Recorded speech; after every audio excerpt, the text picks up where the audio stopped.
era por ahí volver sobre el texto y sobre las ideas que presenta, pero haciendo algo más dialogado con ustedes, así que les pedimos si pueden abrir los micrófonos cuando pasemos a las imágenes, porque la idea es que teniendo el visionado del video y la lectura hecha, podamos tratar de ir aplicando estas etapas, ¿no? Como poder reconocer en la imagen estas etapas que menciona Frank Castell en la progresiva destrucción del espacio plástico, o en todo caso encontrar donde hay algo que se desajusta. Bueno, no sé, sí, supongo que ya leyeron a Frank Castell en Historia 4, ¿no? Este capítulo de cómo se va construyendo ese espacio plástico perspectivo, matemático del Renacimiento.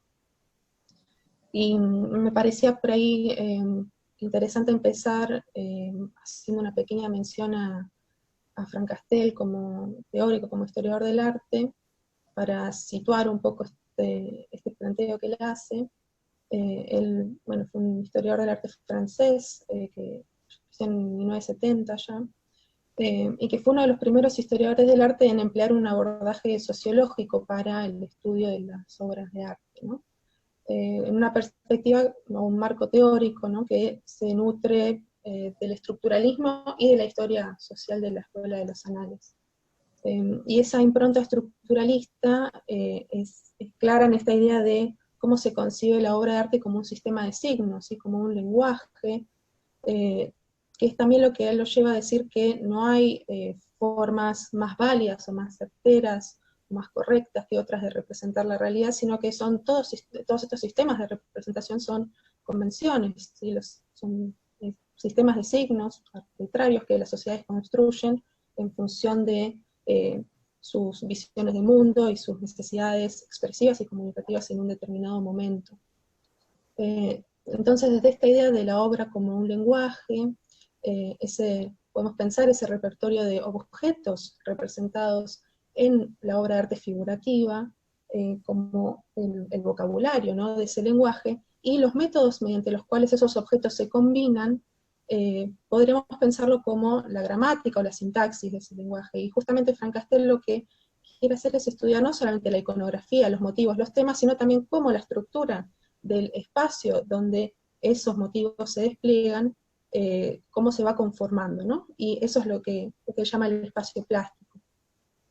Sin embargo, esos cambios en el lenguaje no pueden ser comprendidos en el vacío. Por eso ahí es donde entra esta perspectiva sociológica que aporta él para vincular las obras de arte con el estado de la técnica, del conocimiento, la filosofía, la política en un momento determinado. ¿Sí? Para entender cómo esas representaciones, esas construcciones del espacio plástico necesariamente van a ir cambiando, esas convenciones, esas construcciones van a ir cambiando, y siempre teniendo en cuenta, por supuesto, que este lenguaje del arte es relativamente autónomo, y el arte mismo es una forma de pensamiento, una exploración de la realidad que se conecta con esas otras esferas del pensamiento y de la acción humana.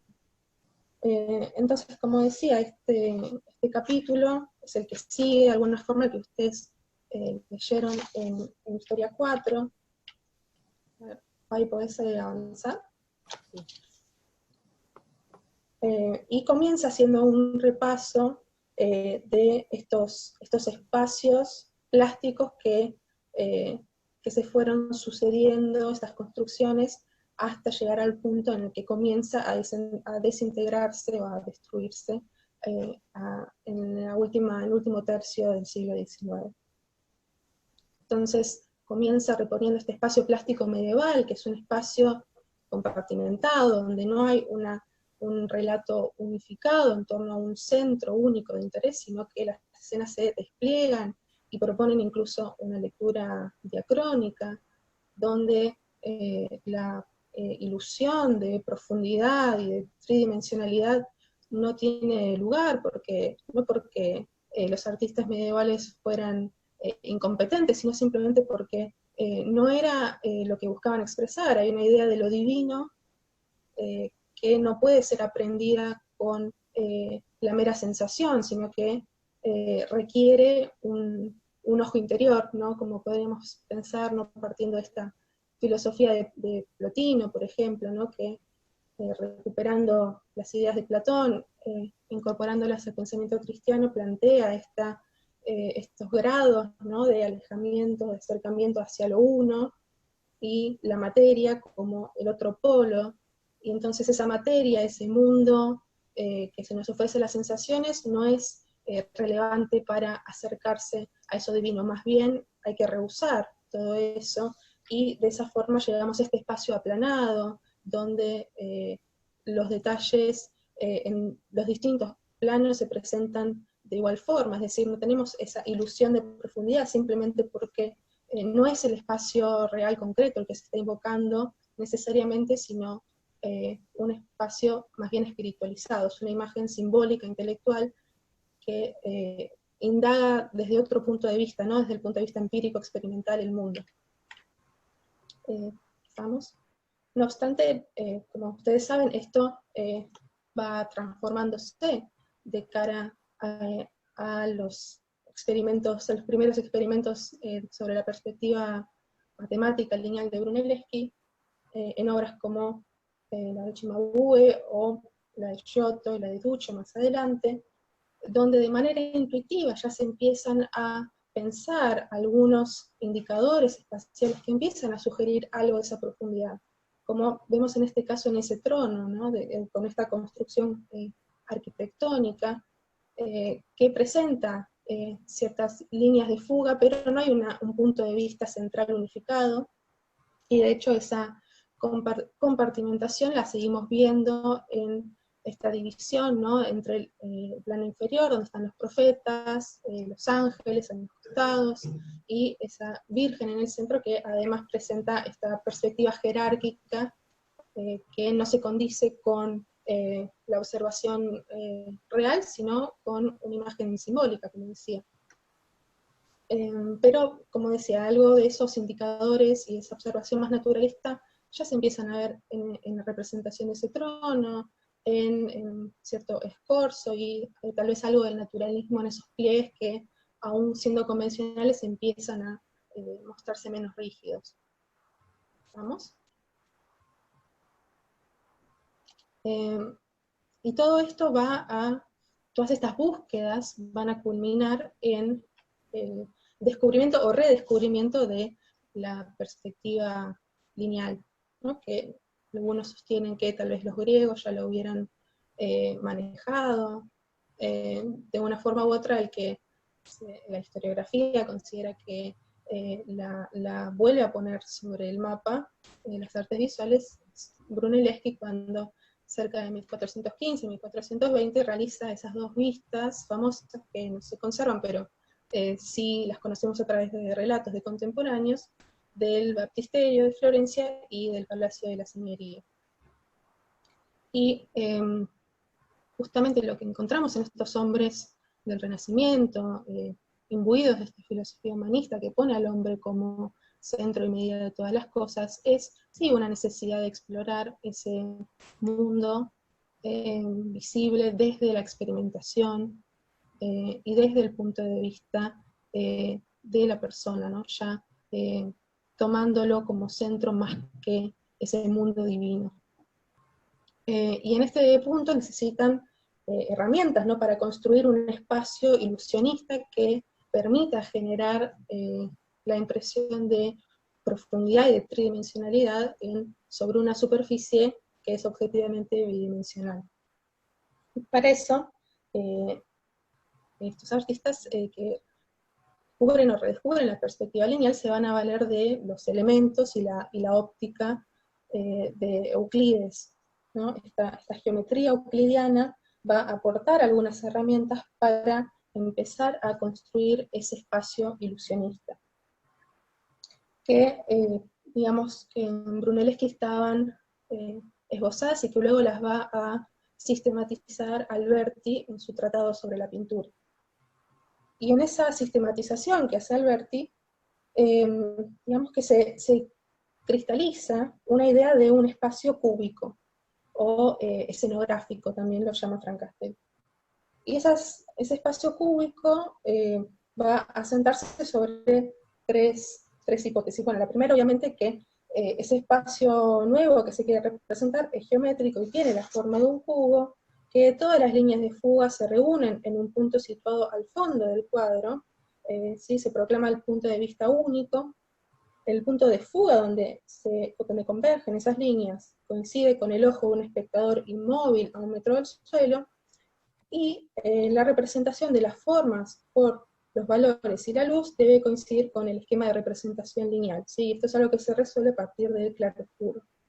Y además se incorpora con fuerza la recuperación de las reglas aristotélicas, ¿sí? Que suponen un relato unificado, ¿no? Una acción, un único espacio y una unidad de tiempo.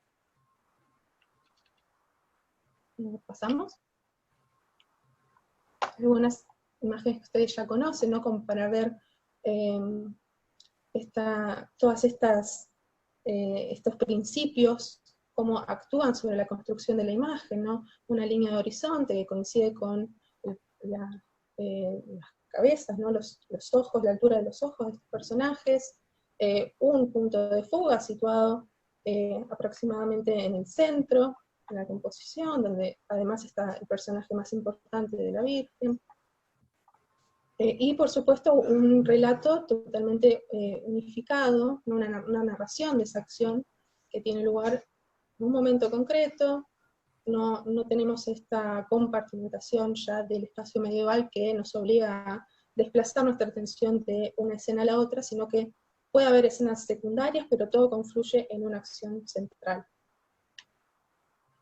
¿Vamos? Bueno, este dibujo, ¿no? También para ver el grado de precisión matemática que se busca en la representación de las formas, y cómo la geometría, los principios de la geometría vienen a jugar un rol preponderante en eso, el cáliz de Paolo Uccello. Pasamos. Y la última escena, como otro caso paradigmático para reconocer este espacio cúbico escenográfico. Si pasamos al siguiente gráfico, bueno, vemos claramente, ¿no? Esa idea de espacio como una caja, ¿no? Como la caja del teatro, un escenario, donde todo está unificado a partir de este punto de fuga, por esta línea de horizonte,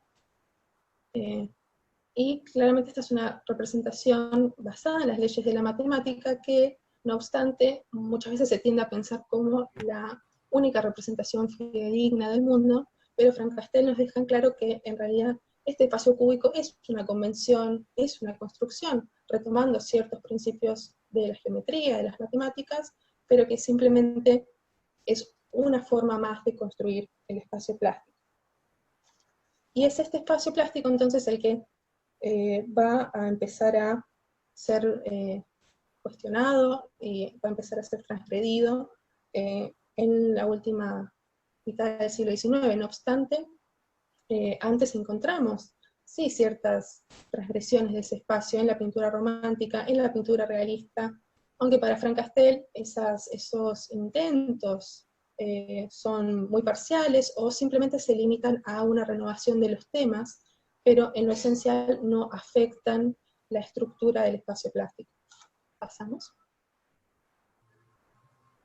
Bueno, para reforzar esta idea del claroscuro, ¿no? Que es el problema de cómo conciliar la representación por la línea y la representación por el color, y el claroscuro como ese compromiso de alguna forma, ¿no? De poder incorporar esta zona oscura, de sombra, ¿sí? Que en una parte de la forma va a ir en detrimento de la nitidez de la línea de contorno, pero manteniendo la importancia fundamental de ese volumen.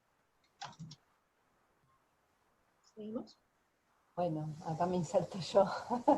Bueno, y acá hacemos como para ampliar un poquito el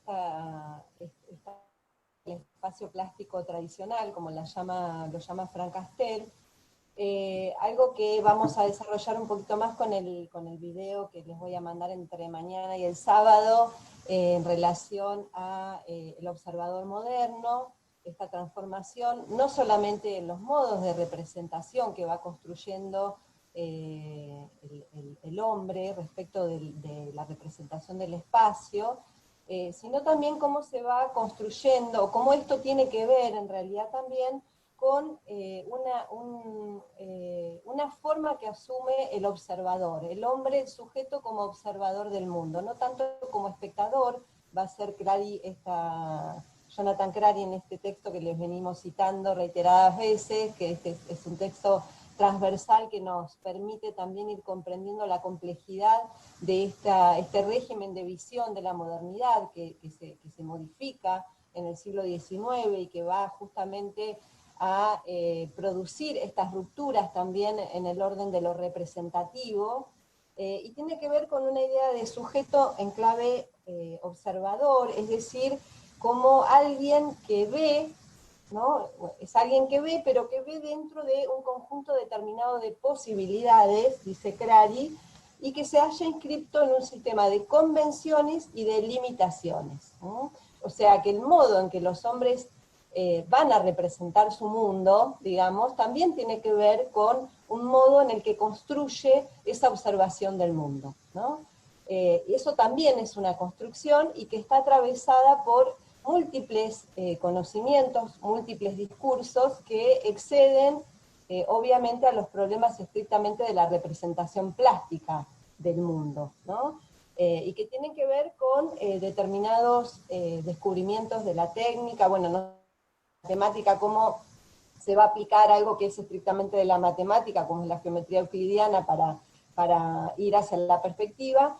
También cómo hay determinados dispositivos ópticos, como es el de la cámara oscura, que no solamente se va a corresponder con una idea de realidad y de verosimilitud que se va a ir construyendo, sino también con una forma de mirar el mundo y de constituirse en tanto observador del mundo, ¿no? Cómo va a ir configurando esa forma de mirar el mundo y por lo tanto de ir estableciendo, construyendo discursos sobre ese mundo, ¿no? La perspectiva es uno de ellos.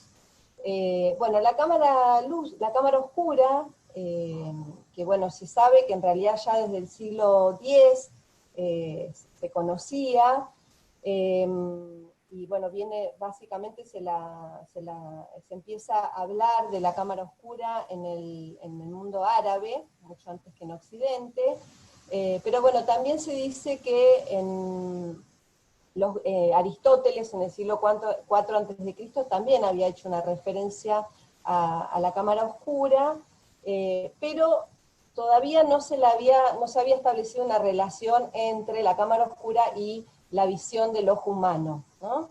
Que es el punto en cuestión que nos interesa, cómo el ojo humano ve ese mundo que está allá afuera.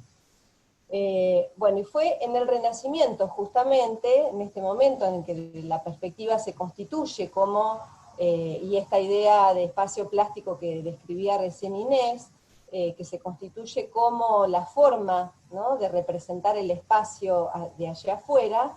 Leonardo es el primero que empieza a desarrollar la cámara oscura como para profundizar un poco más el modo en que funciona el ojo humano, ¿no? Entonces se llega a la conclusión, y esto se va a ir reforzando también por todas las teorías científicas de la época, de la óptica fundamentalmente, de la física aplicada a la óptica, que el ojo humano funciona exactamente como una cámara oscura, que es este espacio cerrado en el que en una de sus caras hay un orificio a través del cual atraviesa los rayos de luz que proyectan los objetos del mundo exterior a través de ese orificio en el fondo de esa habitación de manera invertida. Ese orificio por el que pasa la luz es el equivalente a nuestra pupila, ¿no?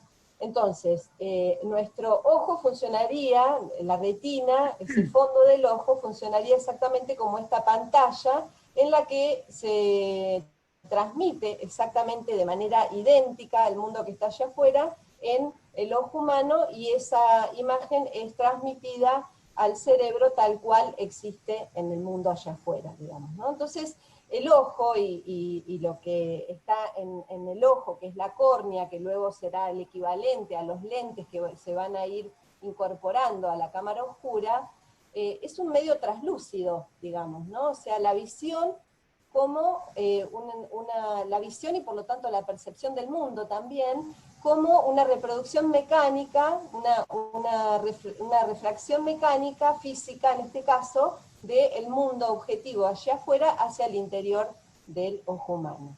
Bueno, por un lado, Crary hace esta distinción de que una cosa es pensar la cámara oscura como un dispositivo óptico que empieza a ser utilizado incluso por los artistas, y en este sentido les vamos a recomendar también que vean una película que todos los años les proponemos, que es un trabajo muy interesante que hizo el pintor inglés David Hockney sobre el uso de estos aparatos ópticos en el mundo del arte, un poco también para desmitificar o para ampliar en todo caso los modos en que los artistas del Renacimiento salieron de estos artilugios tecnológicos, también para ir hacia esa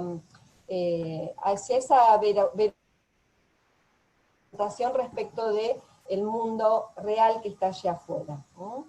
Esto también tiene que ver, por un lado es un dispositivo que se usa, pero Crary señala también que la cámara oscura empieza a convertirse también, sobre todo a lo largo del siglo XVII y del siglo XVIII y de todo el siglo XVIII, también como la producción de un discurso, de una enunciación acerca de cómo es la visión del mundo y por lo tanto cómo es el mundo, una idea de mundo y de verdad de ese mundo y de percepción, ¿no? Entonces, Crary dice que en realidad hay que atender este uso del dispositivo, así como Frank Castell nos dice, bueno, hay que entender la perspectiva o este sistema de construcción del espacio plástico renacentista como una invención histórica, como un artificio histórico y que responde a determinadas no solamente a determinada cosmovisión, sino también a determinados requerimientos que impone esa cosmovisión.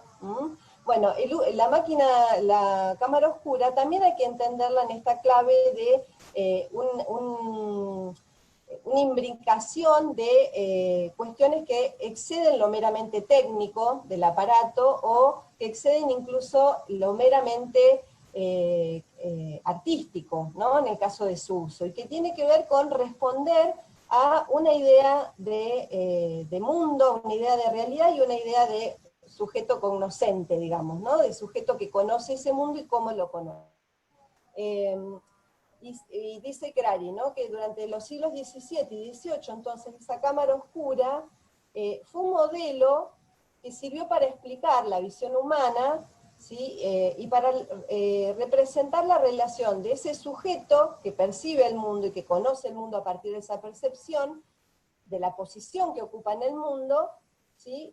Pero que marca una relación también con ese mundo y con un punto de vista desde el cual se percibe ese mundo, ¿no? Esa cámara oscura es una metáfora para pensar este hombre que mira el mundo desde un punto de vista único, ¿no? Esa mirada monofocal, ¿sí? De un ojo que está quieto frente al mundo y en ese cono de visión, ¿no? Ese cono de visión que se corresponde además con el mismo ángulo de visión de proyección de la cámara oscura, son esos 60 grados de proyección, ¿no? Que entran por el orificio de la cámara oscura, en nuestro caso de la retina, y se proyectan en el fondo del ojo o en el fondo de la cámara oscura, ¿no? Entonces, es una visión, es un tipo de visión que es, primero que es transparente, ¿no? Que no hay ningún obstáculo, ¿sí? Que el mundo allá afuera se representa idéntico en el interior del sujeto cognoscente, ¿sí? Y por otro lado, que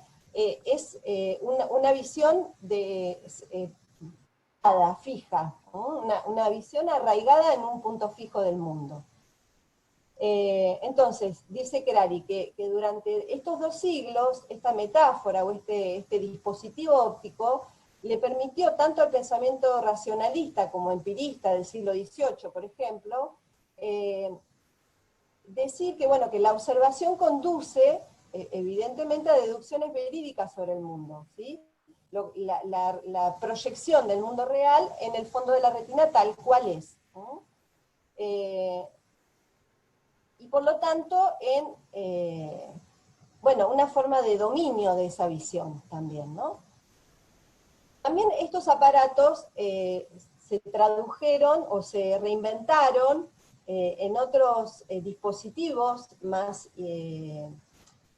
portátiles, que es el de la cámara lúcida, ¿no? O sea, se pasó de la cámara oscura, cómo llevar ese dispositivo mucho más espacial, a un dispositivo móvil que los artistas pudieran utilizar como un dispositivo que ayudara a esa representación más verídica, más fiel, más verosímil del mundo, ¿no? Entonces se inventó este dispositivo, que es el de la cámara lúcida, que si bien ya se inventó en el siglo XII, en el siglo XVII, perdón, recién se patenta en el siglo XIX, por ejemplo, ¿no? Como un dispositivo que incluso hasta en los comienzos del siglo XIX lo usaban algunos artistas, sobre todo algunos artistas naturalistas, ¿no? Es un aparato que tiene un sistema de espejos, es acá, en este aparatito por el que mira esta persona, tiene un sistema de 12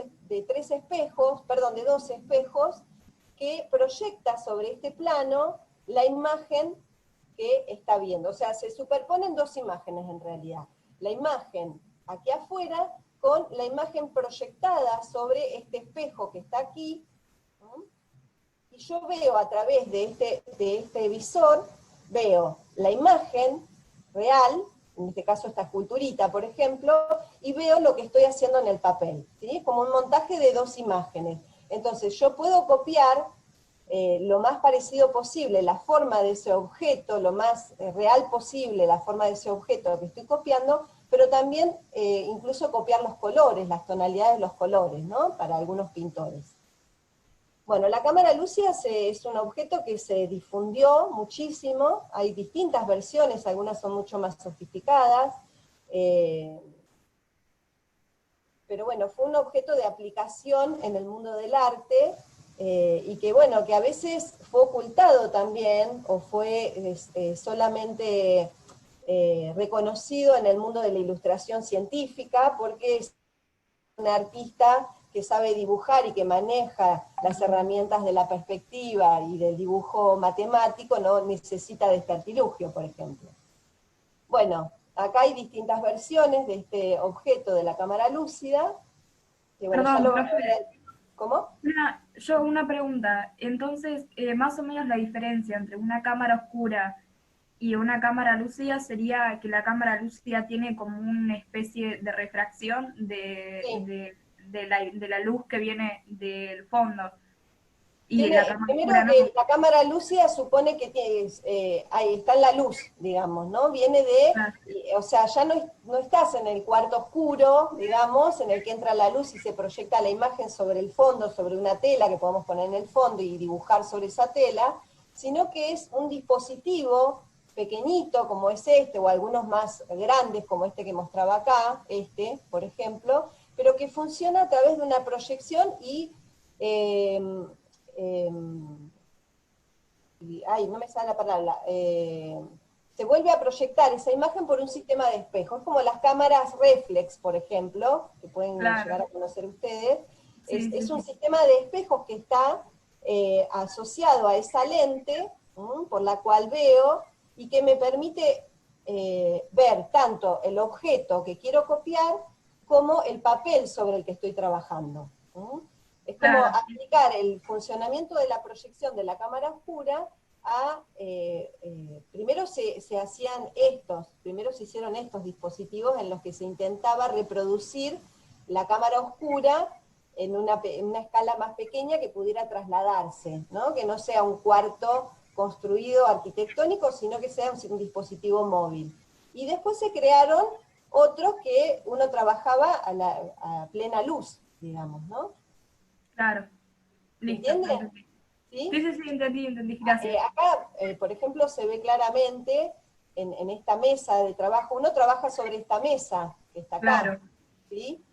Entonces, este lente permite ver y este espejo proyectar, ¿sí? Sobre el papel que estoy trabajando la imagen que está aquí, sería acá, ¿no? Delante sí, del sí, sí, lente. claro. Listo, Bueno, genial, incluso gracias.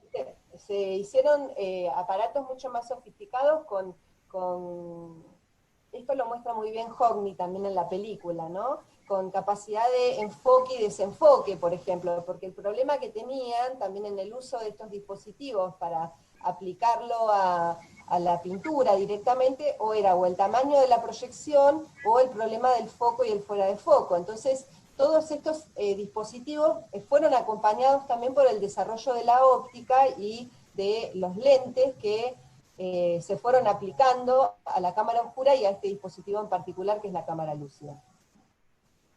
Claro. Bueno, ¿sí? Sí, sí, sí. ¿Entendió?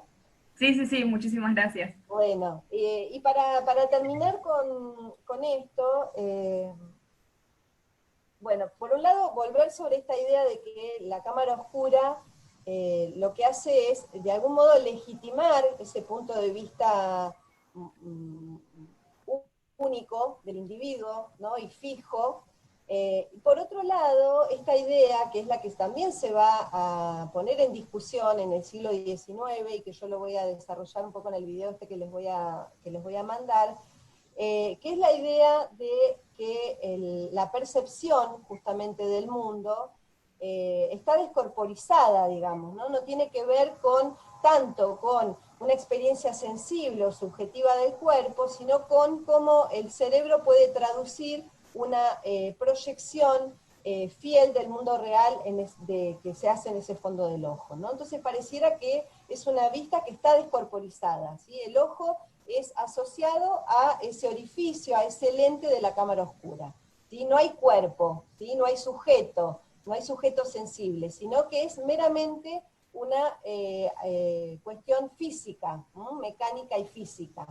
Esto además se va, digamos, a poner en crisis a fines del siglo XVIII y principios del siglo XIX por varias razones, porque es un mundo en que desde esto que les citaba yo el otro día en el video sobre paisaje, y que hablábamos el otro día, creo que también Lelé lo citó, respecto de cómo, por ejemplo, la experiencia del tren transforma esa experiencia de visión del mundo, ¿no? De que ya no es un ojo fijo el que mira el mundo, sino que es un ojo que permanentemente está en desplazamiento, sino que también lo que se va a modificar profundamente a principios del siglo XIX es la idea de la percepción, de esa percepción clásica, donde el cuerpo traduce a partir de todos los sentidos una imagen del mundo, pero es una traducción estrictamente fisiológica y mecánica, y hacia principios del siglo XIX,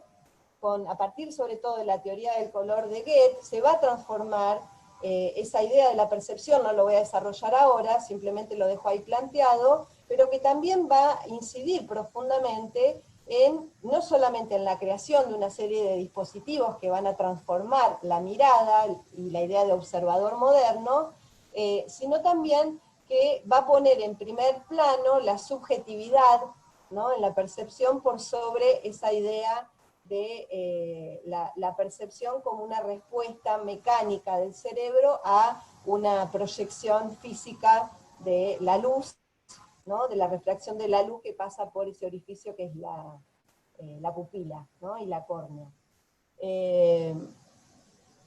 Bueno, creo que hasta acá, ¿no? Cómo se imbrinca de algún modo esto que es todo este andamiaje de la matemática, ¿no? Del sistema perspectivista y de la caja cúbica que plantea, que se retoma también del teatro, ¿no? Y cómo se va juntando con todo esto que viene más que nada del mundo de la ciencia, ¿no? Y de la tecnología.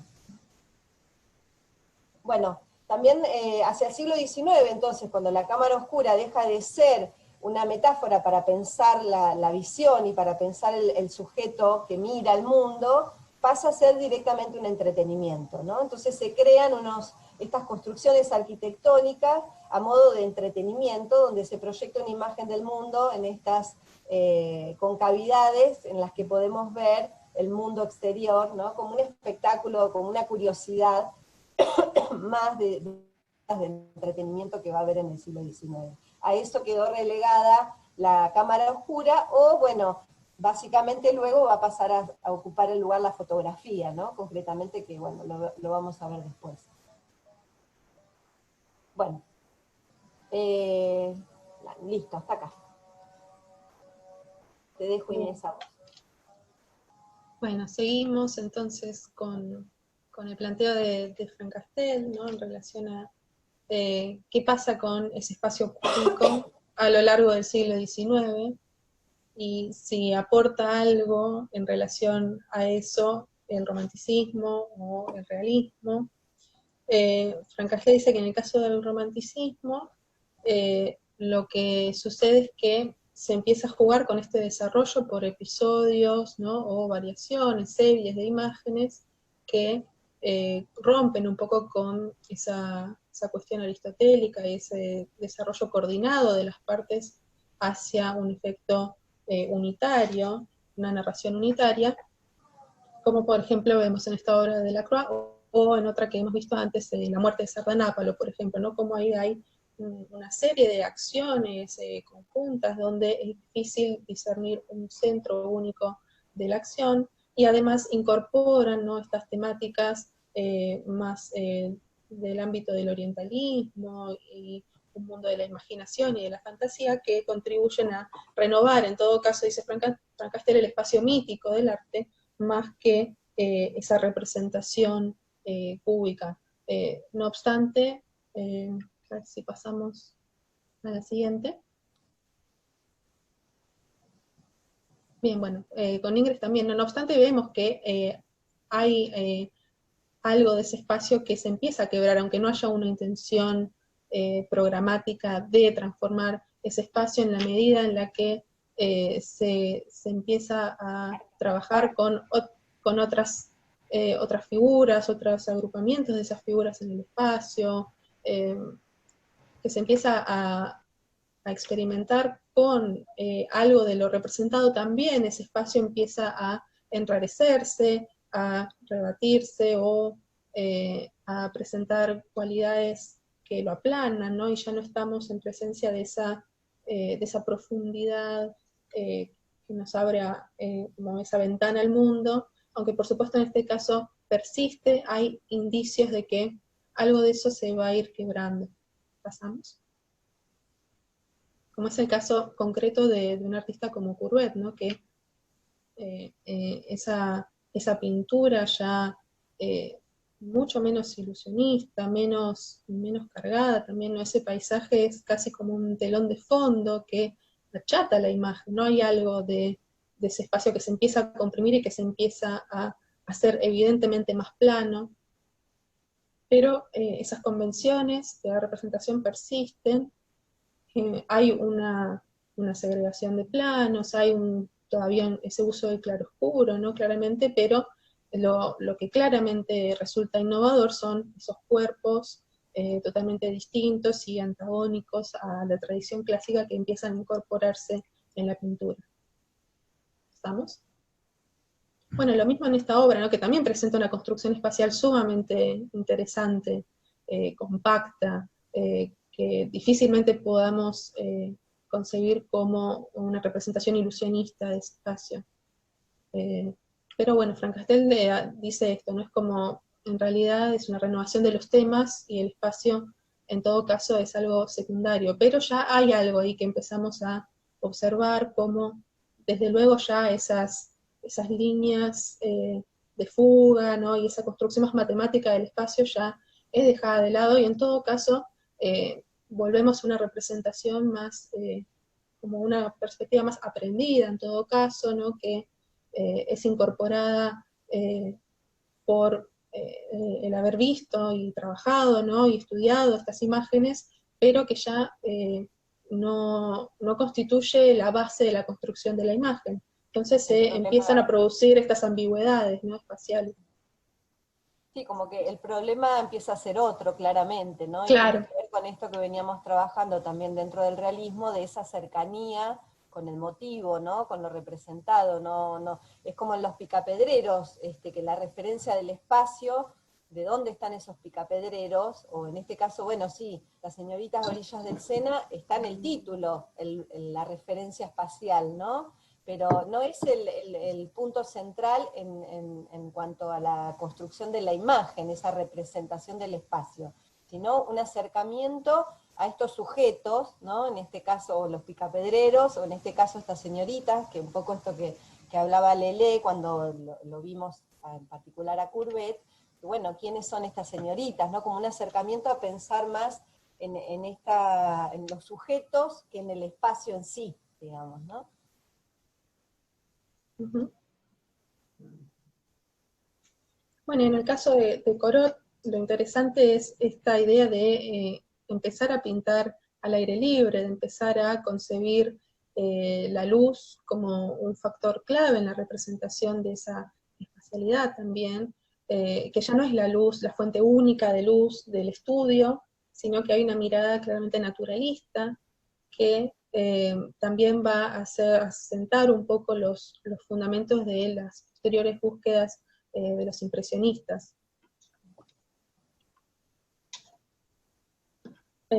Entonces Frank Castell lo que plantea es que los impresionistas van a empezar a resquebrajar ese espacio cúbico escenográfico, aunque no terminen de destruirlo, ¿no? se instituyen más como precursores que otra cosa. Dice que sus aportes se basan en tres cuestiones. En principio, replantear el problema de las relaciones entre la forma y la luz, esto que decíamos, ¿no? De cómo conciliar, el problema de cómo conciliar el dibujo y el color, o la luz, cómo transgredir esa solución del claroscuro, ¿no? Que terminaba dando preeminencia a la forma, pero el color y la mancha quedaban relegados.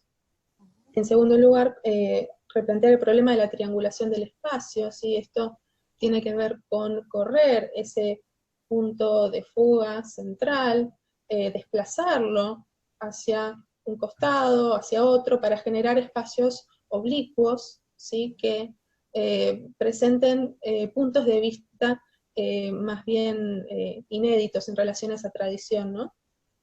Que lo vamos a ver muy claramente en la obra de Degas, y que se relaciona con esta mirada sobre Oriente y el contacto con las estampas japonesas. Y por supuesto con el encuadre fotográfico. Y el tercer... Perdón, Inés, y con esto que también vamos a desarrollar después un poquito más, pero que tiene que ver con esta transformación en la idea del ojo que mira, ¿no? Exacto, sí, esta idea del ojo como proyector, ¿no? Que ya se empieza a desplazar y no es ese ojo del espectador inmóvil. Uh-huh. Es el hombre, imagen hacia el mundo, o la luz hacia el mundo, y no al revés, digamos, ¿no? Como en la cámara oscura. Uh-huh. Y el tercer punto es el de replantear el problema de los valores táctiles para generar un espacio polisensorial, ¿no? Donde haya acercamientos a determinadas texturas y aceptar, ¿no? La falta de nitidez como una forma de construir la imagen desde de lo particular al todo, ¿no? ¿Vamos? Bien, entonces, en este caso, esos experimentos más del impresionismo luminista los vamos a ver en la obra de Monet, claramente. No sé si, Fabi, te parece que ya empecemos con lo que la discusión de las imágenes. Estaba bueno, más que nosotros ir explicando el texto otra vez y viéndolo en las imágenes, por ahí ir conversando que cómo ven ustedes esto que propone Frank Castell en algunas imágenes que elegimos, digamos, ¿no? Que pueden ser otras, pero bueno, elegimos algunas, como ejercicio de ir viendo en las imágenes esta idea de, bueno, cómo aparece la relación entre forma y luz, ¿no? En estas obras, por ejemplo, de Claude Monet, cómo lo ven ustedes, ¿no? Concretamente, más que reproducirles nosotros lo que dice Frank Castell. O sea, que ven de diferente, ¿no? Acá. Con relación incluso a esto que hablábamos del claroscuro, ¿no? Como esa solución para la representación de la forma y del volumen. Sí. Yo lo que veo, por ejemplo, en la figura que está abajo, es de lo que se hablaba de que la luz viene de atrás, no está viniendo desde adelante en este caso. Se proyecta la sombra, digamos, como para este lado, y por medio de de las pinceladas, digamos, le da la tonalidad de las distintas tonalidades de luces, digamos, ¿no? Y entonces, ¿qué es lo que define el volumen, la forma, en este caso? Acá Malena escribe, la construcción de la forma se da por el color. Bien. Bien. O por la luz, ¿no? Claro, las sombras y la luz dan el volumen en realidad. Claro, es como que es el contorno de la mancha misma, ¿no? Esa mancha coloreada, luminosa, la que le da el contorno finalmente a esos objetos, pero no es el contorno ya de la línea. Y esto tiene que ver con lo que le decía a la clase pasada, fue cómo también los pintores van abandonando el dibujo, ¿no? En favor de ir construyendo la forma directamente con la pintura, con la pincelada, ¿no? Y esto responde no solamente a la práctica del plein air, ¿no? Y de tener que pintar rápidamente porque la luz cambia y entonces perdemos eso que estamos viendo, por supuesto eso influye muchísimo, pero también tiene que ver con ir despojándose cada vez más de una necesidad de representar esa idea de lo fiel al mundo real, ¿no?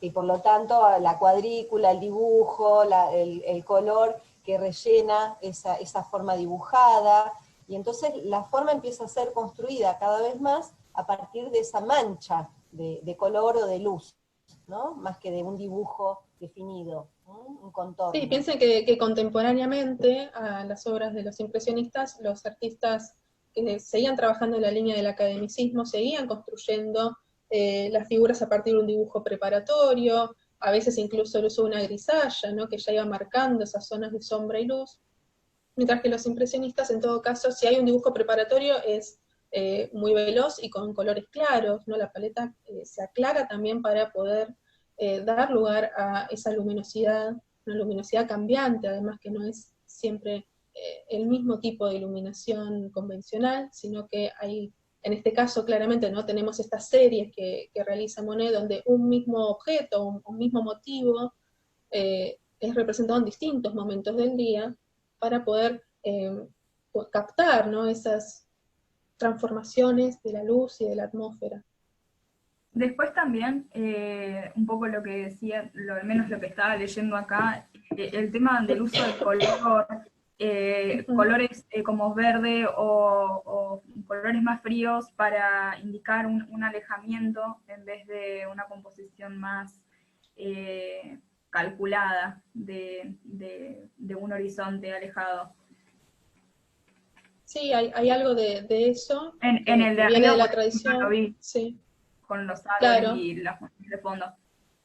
Y también hay algo de esos azules y esos naranjas que se complementan, ¿no? Son de colores más fríos, verde. Sí, también el tema de juxtaponer colores cálidos y fríos como una forma de ir modulando el color, en lugar de recurrir a este modelado por sombras de tonos oscuros, ¿no? Se radica el negro de la paleta, en el caso de Monet, para generar estas sombras de color, ¿no? Que que le den preeminencia al impacto que tiene la luz sobre los objetos. Sí, esto igual lo vamos a completar la clase que viene, que se la vamos a dedicar exclusivamente al color, porque bueno, esto también tiene que ver con toda una serie de indagaciones respecto a nuevas teorías del color, ¿no? Que se van a desarrollar y que los pintores también van a experimentar, digamos, ¿no? En relación a estas nuevas ideas de la percepción, pero también de nuevas formulaciones respecto a cómo funciona el color y la percepción del color en esta problemática de generar volumen, ¿no? y espacio. Uh-huh.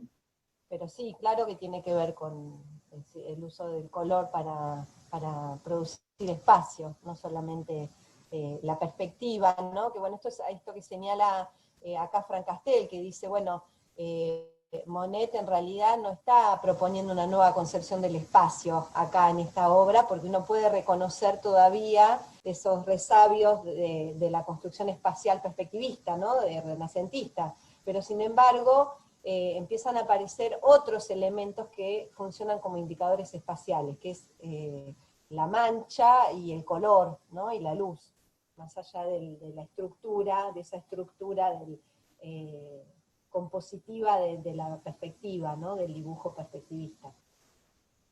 Sí, y en el caso de esa mañana de niebla, ¿no? También como se apunta también a poder generar un sistema de notación pictórico para poder dar cuenta de esos fenómenos que son inasibles, ¿no? Y que es difícil de captar, y ya desde, no sé, desde el fumato de Leonardo hay algo por una intención de captar algo de eso, pero en este caso se pone el acento justamente ahí, y se empieza a pensar cómo renovar la técnica pictórica para poder dar cuenta de esos fenómenos cambiantes.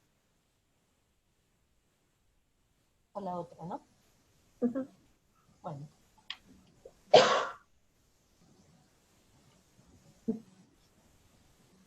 Es un poco la obra que le da el nombre, el mote, ¿no? Al grupo.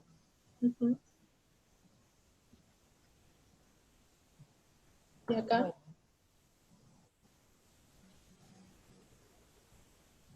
Perdón. También no seguimos, sí. Por ahí yo digo porque de lo que veo, ¿no? En este momento, Uh-huh. cómo por medio de unas manchas o de los grises y de los negros, con muy poco de color, logra, es decir, entender el cuadro de lo que es en realidad, ¿no? Es muy desfigurado, digamos, la imagen en este caso. Sí, hay como una síntesis, ¿no? A partir de algunos pocos trazos veloces, pinceladas veloces, como captar, resumir esa forma. Sí, de captar esa impresión, ese instante, ¿no? Y por eso el nombre de impresionismo a partir de esta obra, de captar esa impresión del sol en ese instante preciso, ¿no? Captar esa impresión en ese momento preciso. Y eso es posible a través también, claro, de una síntesis de color y de la forma, ¿no? De las dos cosas, porque acá hay una síntesis en lo formal, no solamente en un cromatismo que está limitado casi a un par de complementarios, como es el azul y el naranja, más algo de negro y blanco, no hay más. Es una paleta básicamente que podríamos circunscribirla a esos dos colores y esos dos valores, ¿no? Entonces, bueno, ahí hay un confiar también en esa capacidad del color y de la mancha de construir esa impresión, ¿no? Justamente. No importa, esto que vos decís de lo desfigurado, es interesante porque justamente acá ya empieza a desaparecer definitivamente esa necesidad de responder al modelo, ¿no? En lo formal, y lo que importa es esa sensación, captar esa impresión. Y acá se pone también en eso de lo desfigurado, tomo la palabra para hablar del tema del boceto, ¿no? De qué constituye una obra acabada, qué es un boceto, que es algo que también estas obras ponían en discusión. Frente a esos acabados pulidos del academicismo, estas obras realmente aparecían como un estudio preparatorio o algo previo a otra pintura, y sin embargo se presentaban como obras completas y terminadas y con una conclusión en sí misma, claro. Y eso también está redefiniendo el estatuto de la pintura, ¿no? Uh-huh. Bueno, paso porque estamos re lentas. Bueno, vamos rápido. Bueno, esto en relación a lo que decíamos del punto de vista, ¿no? Uh-huh. ¿Qué ven en relación a eso? ¿O qué transformación?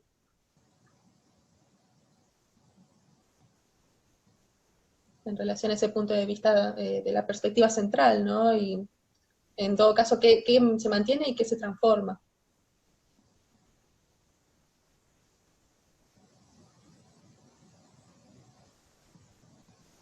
Sí, y además lo de la mancha, que no es una forma acabada y modelada, por decir de alguna manera, pero igualmente uno se hace la idea de qué tipo de escenario se puede estar hablando.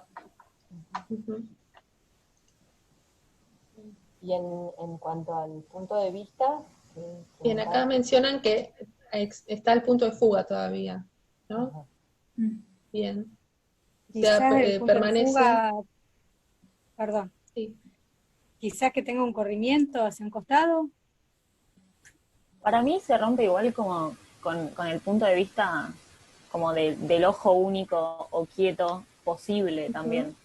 Como que se ve más, como que hay más manchas que otra cosa para mí, pero como que se ve más de arriba, es otra perspectiva distinta, creo. En realidad el corrimiento del ojo es ese desplazamiento, que es, bueno, es una vista más aérea, Claro. no hay una convivencia de puntos de vista en la imagen, esto todavía no está acá, como puede aparecer más adelante, ¿no? Hay un único punto de vista, podríamos decir, pero que se empieza a correr en el sentido de que no es esta convención del punto de vista a 1 metro digamos, ¿no? Que es esa convención renacentista. Claro, Exacto, hay sí. un plano picado, pone Male, y sí, como más Sí. desde arriba. Ujú. Quiero comentar algo que yo había notado, que me parece que era esta pintura lo demuestra bastante, el hecho de ser pictóricos en vez de lineales. Me anoté eso porque me gustó y me pareció que representaba bastante cómo se cambia o cómo se revierte y la forma cede y deja de estar la línea presente o necesaria para construir y se empieza a construir como desde el color o desde la pincelada. Totalmente, totalmente. Y en esto vamos viendo esto, cómo se van resquebrajando esas convenciones de la representación, ¿no? Que por supuesto ya Delacroix mismo podríamos decir que ya en Goya también lo vimos, ¿no? Como que empiezan ya a romperse ahí determinadas convenciones de sujeto, ¿no? Pero bueno, acá directamente hay casi una independencia, podríamos decir, del color respecto del dibujo, ¿no? Del contorno. Es como una liberación total, podríamos decir así, del lenguaje pictórico, que es la mancha y el color, es la pincelada y el color en sí. Sí, también en relación a ese punto de vista y cómo se va transformando y va abandonando ese espectador inmóvil a 1 metro del suelo, también esto que mencionábamos, ¿no? De la fotografía, cómo contemporáneamente el vuelo en globo, ¿no? De nadar y fotografiar desde arriba la ciudad, y también las transformaciones mismas de París, ¿no? Cómo mostrar esa ciudad moderna desde lo alto de un edificio también, ¿no? Son como todas cuestiones que hacen a la transformación material de la ciudad y de la técnica que también están atravesando el campo de la mirada. Sí, y en este caso tenemos como otros datos que son interesantes, ¿no? Que no solamente es esto, la representación de esta ciudad moderna, de este París moderno, que empiezan a aparecer estos indicios como es la luz eléctrica, por ejemplo, el alumbrado público, más que la luz eléctrica, ¿no? Y esa cosa de esa visión de la calle como un lugar de fluidez, ¿no? De donde todo transita, la idea del tránsito, de lo fugaz, que veníamos hablando como carácter de la modernidad, lo transitorio, lo fugaz, también reforzado en esta manera representativa, ¿no? En esta mancha rápida, en este contorno que se desvía. También podríamos pensar que hay una poética de la modernidad en este lenguaje pictórico, ¿no? Uh-huh. Paso, ¿no? Dale. Bueno, nuevamente, ¿no? Para esta idea de las series y de cómo la forma se va trabajando a partir de la mancha y los contornos se van diluyendo, ¿no? Casi se vuelven, que pierden su densidad, su estructura, ¿no? Incluso un motivo tan sólido como una arquitectura se vuelve totalmente etéreo al tratarlo a partir de esta mancha. Sí, y esto además es interesante porque está dando cuenta de cómo una idea de realidad queda totalmente relativizada de acuerdo a la hora del día en la que miremos, ¿no? O sea, la apariencia de ese objeto real que está allá afuera, que puede ser la Catedral de Rouen, no es lo mismo si la miro a la mañana, a la tarde o a la noche, digamos, ¿no? Entonces eso también pone en cuestión una cuestión ubicua, única, ¿no? De lo real, ¿no? Sí, como en esa repetición obsesiva, porque estas son 3 de una serie mucho más larga, cómo el motivo al final pierde toda importancia en sí mismo, ¿no? Es casi una mera excusa para explorar estas cuestiones que tienen que ver con el orden de lo visible, de lo óptico, y no con una cuestión ya de mímesis, ¿no? De, bueno, me interesa representar este edificio y mostrarlo en sus detalles arquitectónicos, sino que pasa por otro lado ya el interés, y es un motivo como puede ser cualquier otro. Y esto ya nos vamos hacia principios del siglo XX, como para ver esas derivas de Monet, ¿no? Que si todavía en esas obras estaba inscripto en este espacio cúbico, escenográfico, aunque un poco difuminado debajo de todas esas manchas de color, ya hacia el final de su vida empieza a experimentar con otros espacios, con la cuestión del fragmento, ¿no? Y cómo construir en todo caso un espacio a partir de ese fragmento y de los reflejos, ¿no? Todas estas cuestiones que se alejan completamente, que rompen con la idea del cubo escenográfico y que casi pasan al plano abstracto, aunque por supuesto todavía tenemos esta referencia a los nenúfares, ¿no? Que eran un poco el paisaje que él tenía en su casa de Giverny, y que, a los cuales dedica la última parte de su vida, y que termina realizando estos grandes paneles, ¿no? Que también están planteando ese espectador que se desplaza, ¿no? Que propone una forma de mirar completamente distinta. Ya no es el cuadro de caballete tradicional, sino que hay una idea de espacialidad y de recorrido. Esto está en el Museo de la Orangerie.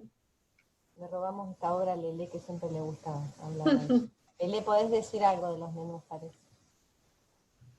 Bueno, primero que está la visita virtual de la Orangerie, así que vale la pena que se metan, se sumerjan, casi como una experiencia de inmersión, ¿no? Porque es 360.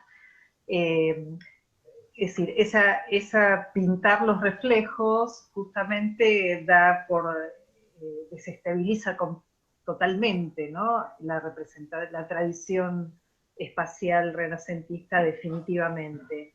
Es decir, no solo va a ser Cézanne con esta geometrización, como después van a mostrar, sino que particularmente con los nenúfares, en la medida en que también es un plano picado, aunque parezca absolutamente frontal, pero está desde su puentecito, como si fuéramos al jardín japonés, está mirando ese agua, y en ese agua se refleja, ¿no?, las nubes, y es todo el tránsito de las nubes y de las hojas de sauce y de los nenúfares que flotan. Entonces, en esa relación entre lo que flota y lo que está reflejado, se da un juego donde evidentemente se anula ese espacio tradicional y es un espacio absolutamente subjetivo, ¿no? Aun cuando él pretendía hacer una pintura plenamente retiniana, que esto es algo que después se va a debatir cuando entra en el siglo XX, ¿no? El mantenerse dentro de lo retiniano o generar otras espacialidades. Bueno, creo que acá hay un espacio subjetivo pleno y polisensorial, sin duda, porque hay una musicalidad de tal manera que Debussy va a inspirarse en estas obras, ¿no? Sí, una retroalimentación. En lo táctil también, ¿no? Hay una Tal cual. Polisensorial en lo sonoro, que está buenísima esta referencia de Debussy, pero también hay un recuperar lo táctil en la pincelada y en la textura, ¿no? Que explora, que bueno, también construye la forma. Claro, porque ahí justamente a partir de la textura, ¿no?, de la mancha cargada, es el avance y retroceso, justamente, que después se va a ver como el avance y retroceso de cálidos y fríos. Acá lo que aparece con una carga de materia tan potente, se nos aparece en un primer plano ilusoriamente, digamos, nuestra cabeza, nuestra percepción la construye de esa manera, que es lo que pareciera estar flotando, mientras que lo que se diluye es lo que está más lejos, pero en realidad es más alto, o reflejado, digamos, está en otro espacio. Así que son esos juegos, ¿sí? Bueno. Bueno, nuevamente, ¿no? Esta referencia que ya la mostró Lelé en su video, así que no vamos a ahondar, pero la importancia, ¿no? de este consumo de la imaginería japonesa, de las estampas, como también un insumo que ayuda a estos artistas a repensar ese espacio plástico, y en este caso proponiendo estos puntos de vista, ¿no? Estos espacios oblicuos, donde no hay un punto de fuga central, una perspectiva central, sino que se construye de otra manera, también va a estar, junto con la fotografía, junto con la transformación de la ciudad y todo esto que estamos hablando, también va a estar interpelando un poco esa mirada y esa tradición en la construcción espacial. Sí, y también la cuestión de la planimetría, ¿no? O sea, Sí, eso se ve muy claro en la siguiente, si querés sí, pasar. ahí está. Como el color, la aplicación de la mancha plana, también para construir la forma, digamos, ¿no? Como la posibilidad de prescindir ya del claroscuro directamente. Y la línea, ¿no? La utilización de la línea ya no como una estructura que queda oculta bajo la mancha y bajo el claroscuro, sino también como la línea, como un elemento plástico también, ¿no? Que esto es algo interesante que tanto Van Gogh como Gauguin van a tomar del uso que hace de la línea el arte oriental, ¿no? Claramente. Y recurrir a ese lenguaje que es más propio, si se quiere, del dibujo, ¿no? Del lenguaje del dibujo que de la pintura, pero trabajarlo también como un recurso expresivo, ¿no? Que puede convivir con la mancha, o que puede volverse incluso mancha, ¿no? Como en el caso de Van Gogh, que lleva la línea ya casi a una pincelada, a una mancha, no solo a un contorno, ¿no?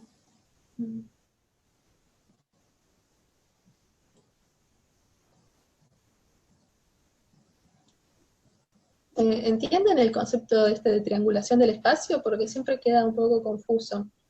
En este caso, por ejemplo, en esta imagen, ¿ustedes pueden reconocer eso? ¿O en qué? ¿En qué lo pueden reconocer?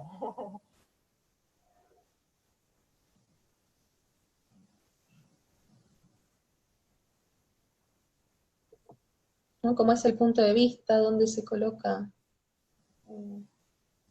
el artista o el ojo del espectador?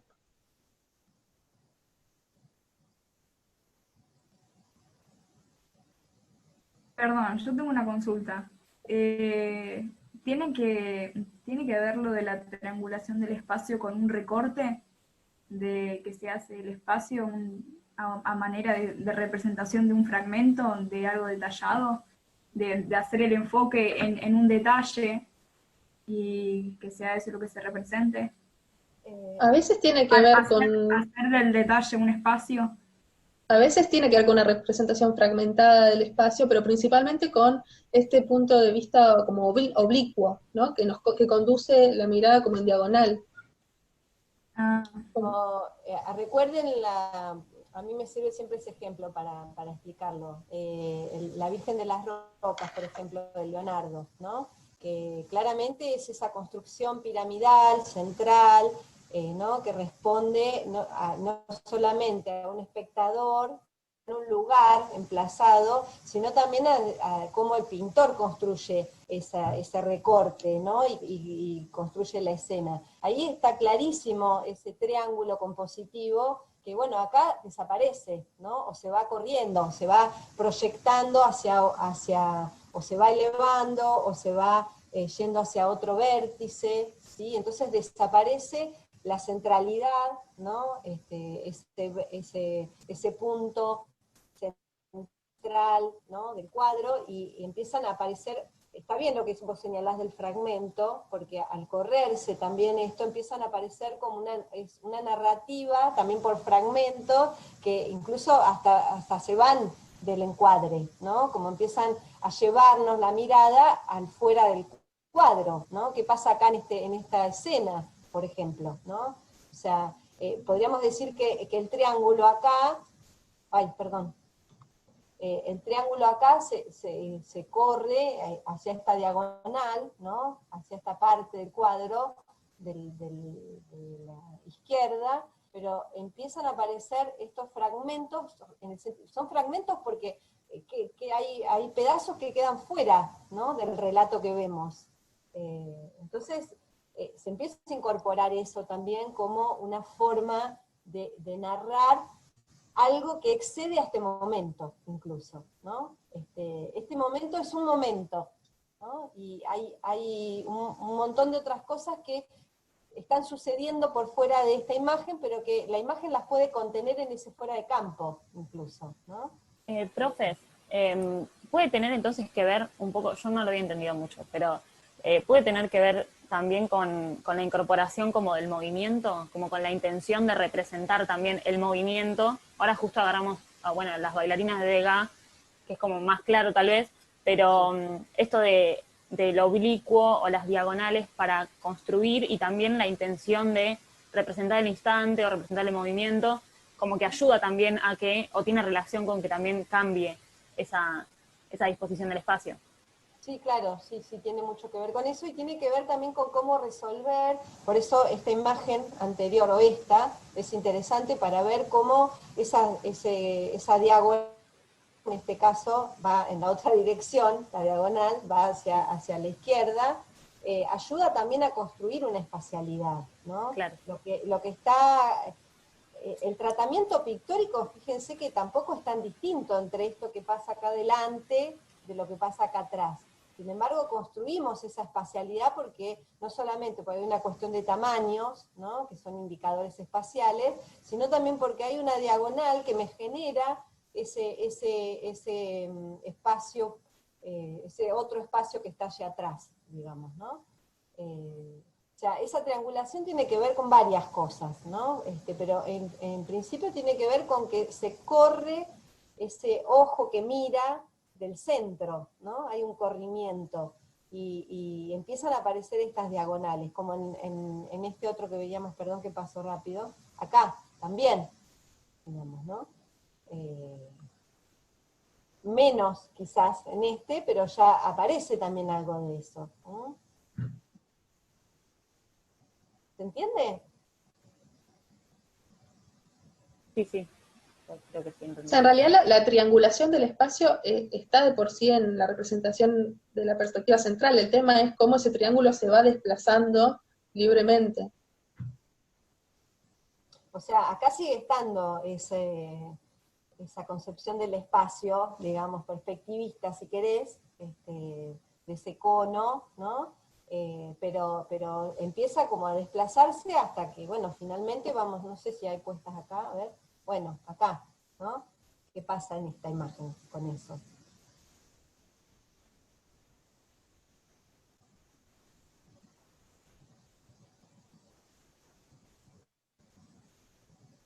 Que ven como distinto, digamos, incluso al anterior, ¿no? De gas también.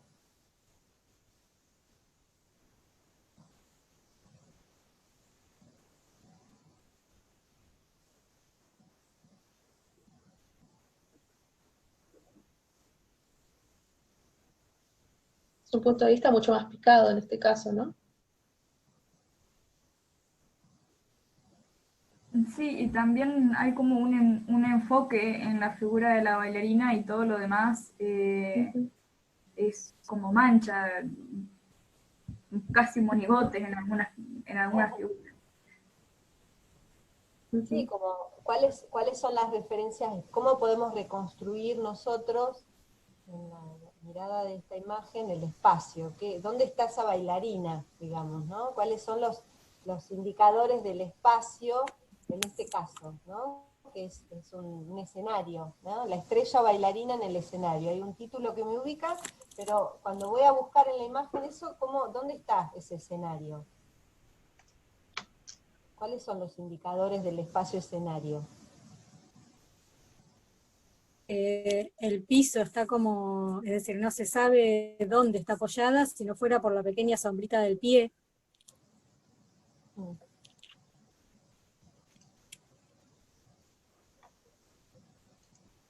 ¿Qué otros elementos Puede aparecen? esa persona, en la parte que es más amarilla hay como una persona detrás, que no Acá, se le ve el rostro. Eso, esta. Sí, hay dos. sí, Acá hay otra sí. bailarina. Y Ah, atrás son hay las otro. bambalinas. Exacto. Acá hay otra, fíjense que acá hay otra bailarina, otra y un hombre, ¿no? Alguien masculino parece. O sea, ¿qué es lo que me está hablando a mí del espacio escenario, el espacio teatro acá? No es el dibujo de la perspectiva del escenario. Es como si estuvieran atrás del telón, digamos, todos los esperando su turno para Bambalinas. entrar a bailar. Claro, las bambalinas. Ujú. Está apenas insinuado, manchas, apenitas insinuado. Y el Sí, o sea, gesto, permanece como indicador esa pérdida de detalle en todo caso, ¿no? Y la disminución del tamaño.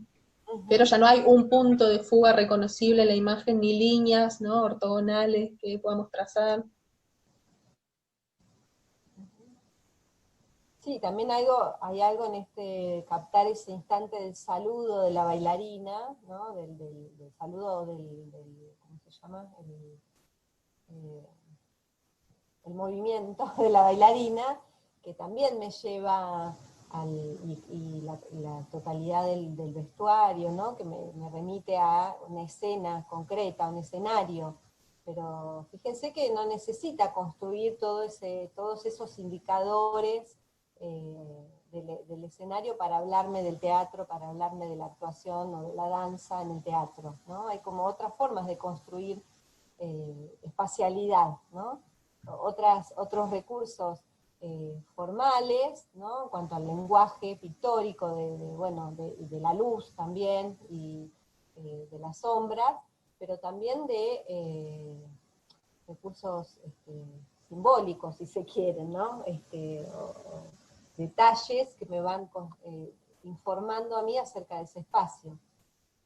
Sí, es esto que hablábamos, ¿no? De cómo construir ese espacio a partir del detalle, que no hace falta mostrar toda la escena, que también lo vemos en la imagen que sigue. ¿Quieres pasar, Pablo? ¿No? Como ese primer plano también en relación a este encuadre fotográfico, cómo también podemos situar de alguna forma ese personaje en un escenario, pero solamente viendo apenas unos trazos de color en el fondo que insinúan eh, algo de ese escenario, pero sin mucho más.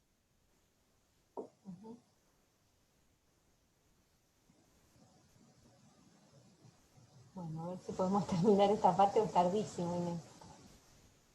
Bueno, algo hemos hablado, ¿no? Esta representación polisensorial del espacio, de las cualidades táctiles, ¿no? De la pintura y de cómo también esa pincelada que es vibrante, que es veloz, también va generando algo del orden de lo táctil, ¿no? Que no es simplemente la representación verosímil de una forma, sino que adquiere una cualidad casi material, ¿no? Es como que se pone en primer plano también la materialidad de esa pintura, que está construyendo esa forma de manera no solamente visual, sino también representando ciertas texturas y valores táctiles.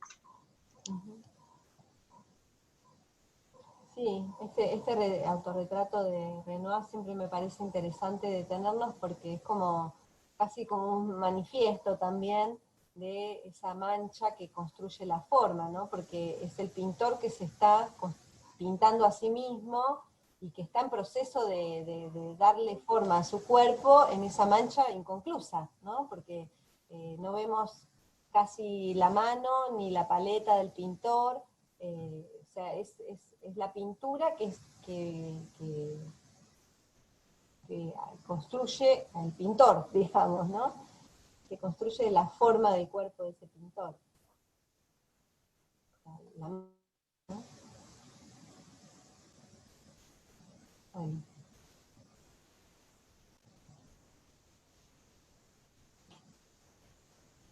Bueno, también interesante, no solamente por estas cualidades táctiles, ¿no? Y incluso la musicalidad de la escena, sino también espacialmente, ¿no? En relación a esto que estábamos hablando, también acá vemos esa transformación en la triangulación del espacio. Sí.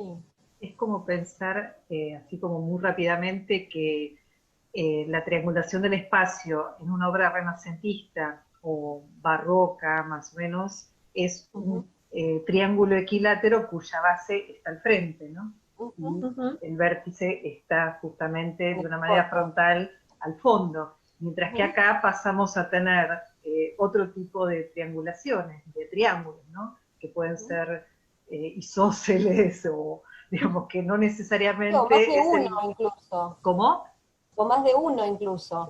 Claro, más de un triángulo que pueden ser los escalenos o los isósceles, es decir, que evidentemente sus lados no son iguales y que esos vértices pueden estar justamente fugados hacia uno de los laterales porque generalmente se tiende hacia eso. Otra cosa que respecto cuando hoy decían del detalle y si es el movimiento, sí, esa cuestión de la temporalidad en la imagen fija, y además otra cosa que ya lo insinuó, lo comentó Fabiana, para reforzarlo, es que desjerarquizamos con estas triangulaciones un motivo o una figura que en la composición, por eso el fragmento, ¿no? Que en la tradición narrativa del Renacimiento, a lo que vimos hasta casi la clase pasada, cobraba importancia. Acá, justamente, lo que decía hoy Inés, la unidad de tema, de acción, la unidad de acción de tiempo y de espacio se desarticula completamente, ¿no? Y después, bueno, la importancia acá como de una gran textura en este baile, ¿no? Con una gran textura visual.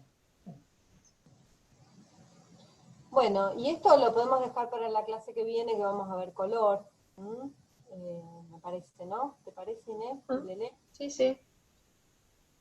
Lo que sigue, si no, como que nunca vamos al práctico. Me parece, porque ya es también, o vemos Cézanne, no sé, ¿qué dicen? ¿Prefieren que hoy terminemos con esto y dejamos lo de las fuentes para otro momento? ¿O al revés? Paramos y esto queda para la próxima.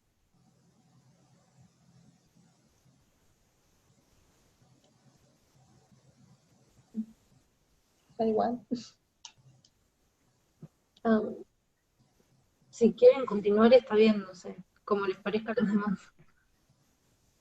Bueno, en todo caso podemos ir hacia Cézanne y dejamos Van Gogh y Gauguin para la próxima. Ya nos metemos más en el color.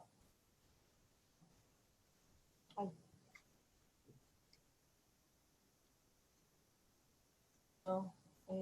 Acá Francastel plantea que en Cézanne ya va a aparecer los indicios de una nueva concepción del espacio plástico, ¿no? Más que esto del espacio aprehensivo con el que él analiza estas distintas problemáticas en el impresionismo, de cómo resuelve el espacio, el impresionismo, en la figura de Cézanne, mismos empiezan a aparecer indicios, dice Francastel, de este nuevo espacio plástico, ¿no?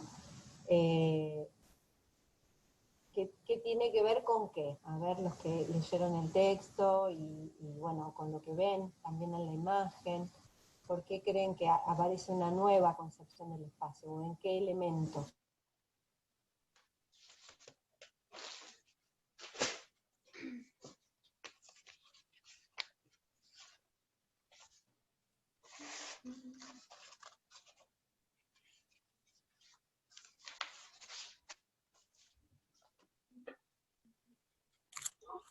Bueno, yo lo que leí, a ver si me acuerdo, si no me sostengo de acá del apunte, es que busca como un nuevo ámbito, es decir, se va de ¿cómo se llama? Del cubo, digamos. Pero para mí lo más importante en Cézanne, porque fue lo que más me quedó, es cómo trabaja la línea. Es decir, que por ahí eso era una cuestión totalmente nueva, que no es una línea por ahí fija o firme, empieza como a desfigurar, digamos, el contorno.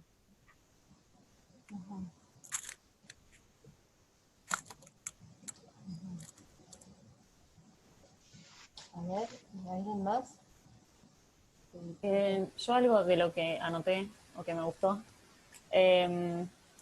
fue que esta renuncia que menciona Juli, esta renuncia al cubo, o a la representación, o sea, o la renuncia definitiva tal vez, donde se logra otro espacio pictórico, también puede tener relación justamente con las nuevas relaciones que se dan entre el objeto y el entorno, con una concepción como de... No, bueno, esto que se menciona en realidad todo el tiempo, que está cambiando todo y que los cambios que se van dando en el espacio pictórico responden al análisis más, no sé si sociológico, pero sí que tiene relación con la sociedad y con las transformaciones.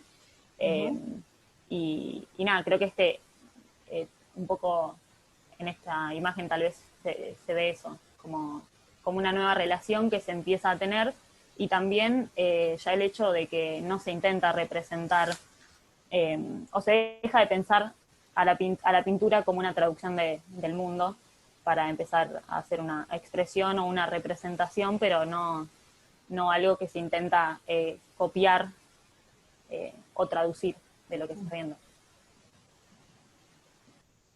Sí, Francastel habla, de hecho, cuando se remite a Cézanne, que lo que cambia justamente es esa distancia entre el objeto y el hombre, digamos, o sea, él, entre el que pinta, entre el pintor y el objeto a representar, ¿no? Como que habla de una distancia psíquica, digamos, ¿no? En realidad. Por lo tanto, tiene que ver con una distancia más en el plano, la relación entre el mundo, entre el objetivo y yo, es una relación completamente subjetiva, y que por lo tanto las distancias no se corresponden con la distancia material real, ¿no? Entre el monte de Saint Victoria y yo puede existir la misma distancia entre el Yuyito del primer plano y yo, digamos, ¿no?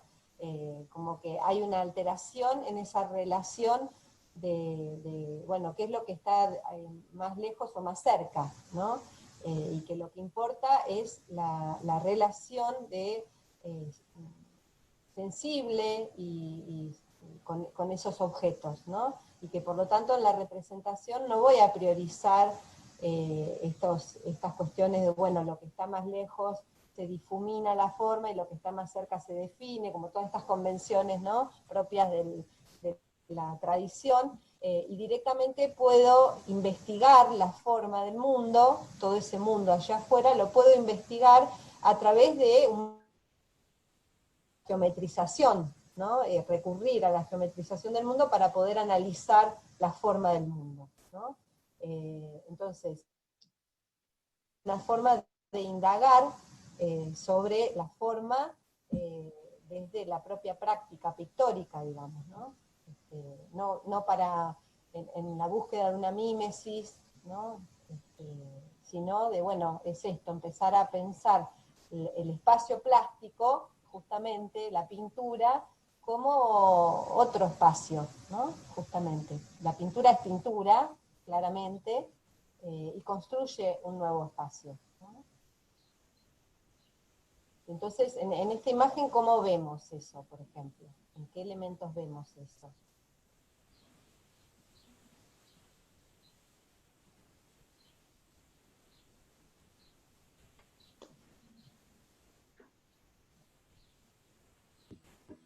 Otra cosa que no dije, en esta relación de investigar el mundo a través de esta traducción o este estudio geométrico de la forma, también empiezan a aparecer otras cuestiones, que es también romper con el punto de vista único, ¿sí? Porque hay un acercarse a ese mundo que no me acerco del mismo modo al monte que a la vegetación, que a la construcción arquitectónica, ¿sí? Empiezan a aparecer como unas convivencias también ahí de puntos de vista.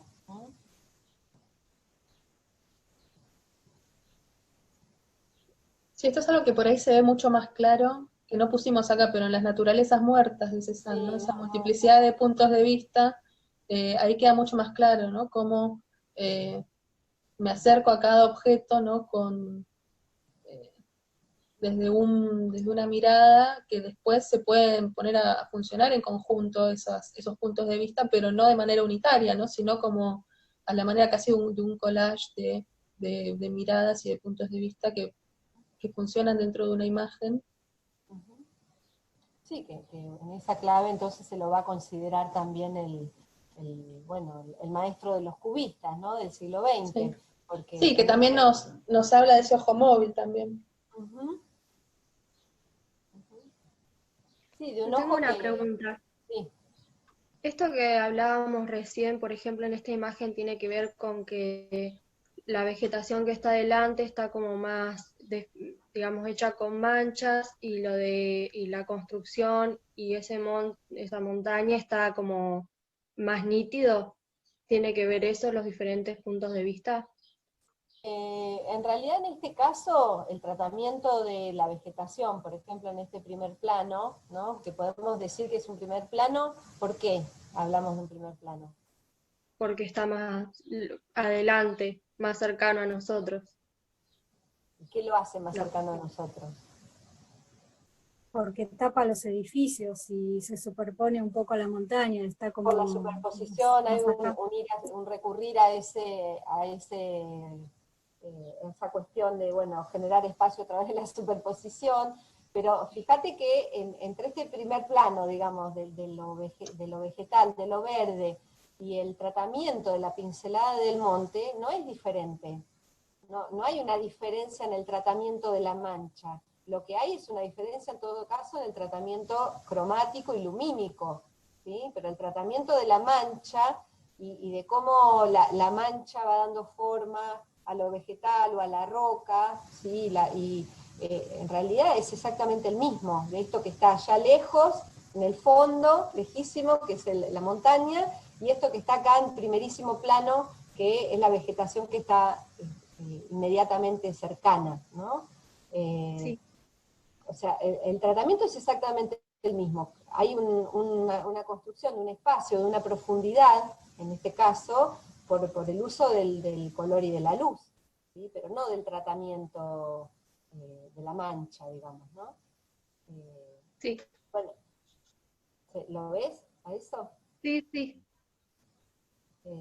Y por ahí justo esta imagen sí, es verdad que la de las naturalezas muertas permiten ver mejor esta convivencia de puntos de vista, ¿no? Que acá. Pero podríamos decir que mientras la construcción arquitectónica tiene, si quiere, incluso guarda cierta forma perspectivista, ¿no? En algunas partes, ¿no? Sobre todo acá, ¿sí? De trabajar esa forma arquitectónica como un cubo que mantiene una fuga perspectivista, en lo vegetal no, digamos, y en lo rocoso tampoco, ¿no? Es más planimétrico, y más son como planos, manchas planimétricas que van construyendo una superficie, ¿no?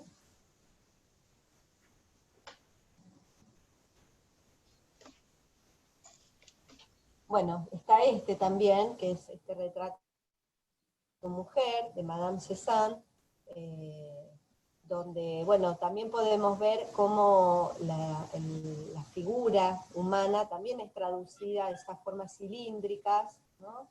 Hay todo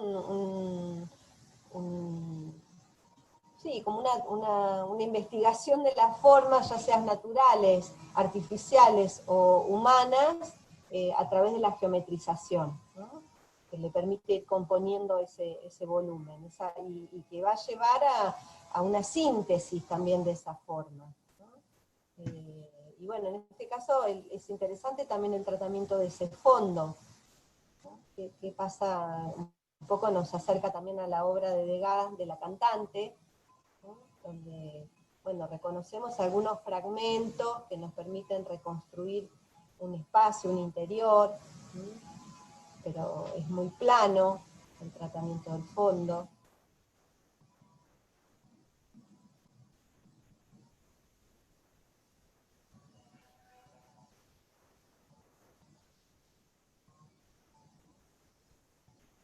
Bueno, y acá no sé, yo pararía y dejaría para la clase que viene ya. A Van Gogh y a Gauguin, Ahí se ¿no? les podría pedir, yo les pido, que repasen como ese programa, digamos, impresionista, qué tipo de color, qué tipo de luz, digamos, ese ABC, o se los paso rápidamente si quieren. Creo que lo mencionan en el video, si no puedo hacer como un mini, del cual después Signac va a escribir, ¿no? Qué es lo que hacía Delacroix, qué es lo que hacen los impresionistas, y que para ver un poco el cambio con Cézanne, Van Gogh y Gauguin, porque cuando dicen, Cézanne, yo fui impresionista, yo parto del impresionismo, es decir, Cézanne, Van Gogh y Gauguin parte del impresionismo, pero van hacia otra cosa. Hacia Entonces, otro lugar. tener claro, digamos, como ese programa, de que sí es modulado, de que no es que desfiguran, digamos, empecemos a tener una terminología más adecuada para ya este último tercio del siglo XIX, que pasa en la medida en que abandonan las convenciones de 4 siglos prácticamente, estamos pasando a otra manera de nombrar incluso estas formas de hacer, ¿no? Entonces, si decimos que está bien, en lo casero decimos, desfiguran, pero en realidad no están creando una nueva figuración a partir de otras nuevas reglas que van a instalar, que son reglas provisorias, ¿no? Porque todos las van a abandonar luego. Entonces ya entramos en una suspensión de las convenciones, incluso del realismo, ¿no? Para tenerlo claro. Respecto a la montaña Saint-Victoire, por ahí estaba, digamos, ella veía como más definición por el trazo, ¿no? Y en realidad, bueno, un poco reafirmando lo que vos decías, Javi, sí, como una convivencia de plano y volumen, ¿no? Que es lo interesante que se genera acá en ese ojo que se desplaza, en ese ojo que se mueve, ¿no? Entonces eso también... Sí, en ese ojo que acerca lo que está lejos y, sí, claro, y aleja lo que está cerca, si se quiere, ¿no? Como claro, que trastoca las referencias. Claro. No, acá dice María, si decimos desfigurar estamos aceptando que la forma tiene una convención. Sí, las formas tienen convención. Está bien, parece un juego de palabras, pero no es desfigurar, porque figurar en un sentido, incluso Frank Castell cuando escribe La figura y el lugar, se apoya en una concepción de lo figural o lo figurativo, que va más allá de la manera de hacer forma según la tradición renacentista o basariana. Los egipcios figuraban también, y entonces no quiere decir que Miguel Ángel va a desfigurar la tradición egipcia, digamos, empezar como a pensar que hay una manera de figurar, de figuración, que va cambiando, y que a partir de los románticos, pero básicamente después de Manet, digamos, se transforma esa manera de figurar el mundo, ¿no? Y las formas se basan en otro juego, digamos, de relaciones. Sería eso, Nanto. Por ahí no sé si hay una palabra sola para designarlo, pero bueno, distorsión, se podría decir, o tensión de la forma convencional o de la forma volumétrica. Sí, que en este caso tiene que ver con ese pasaje que hablaba Lele de la representación a la expresión, ¿no? Como esa expresión necesita formas que se apartan necesariamente de esas convenciones. Pero sí, claro, no es necesariamente desfigurar, en todo caso, desfigura la tradición, bueno, puede ser. Claro, desfiguramos a la tradición. Y me parece importante retomar esto que decías al comienzo, Inés, que bueno, que digamos, estos pintores van construyendo una nueva gramática, justamente, ¿no? una nueva gramática que puede, o sea, acorde a sus tiempos, justamente, a su ser de su tiempo, y a todas estas transformaciones que tienen que ver con el orden de, bueno, de la mirada, ¿no? De cómo se transforma la mirada, cómo se transforma la experiencia del mundo, ¿sí? La relación del hombre con el mundo, porque yo siempre digo esto que me parece interesante, que Frank Castell habla de espacio aprensivo en un sentido de que, bueno, estos pintores ya tienen incorporado, de tanto ver obras, ¿no? Las formas tradicionales de representar, pero también lo aprensivo tiene que ver con que hay una relación de estos hombres modernos con el espacio que es aprensivo, ¿sí? Es decir, la relación del hombre con el mundo es aprensiva también, ¿no? El sujeto moderno es sujeto histórico, es el sujeto que hace la historia, que es protagonista de su hacer la historia de su vida, está inserto en el mundo, no está fuera de lo que acontece,